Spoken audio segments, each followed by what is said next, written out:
Welcome. If you want to use one-hand mode in your Xiaomi Redmi 8A, let's go for the settings, tap on the search pool and type here the one and enter the one-handed mode.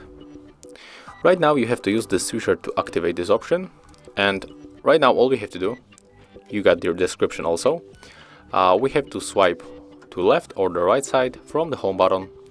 So let's try.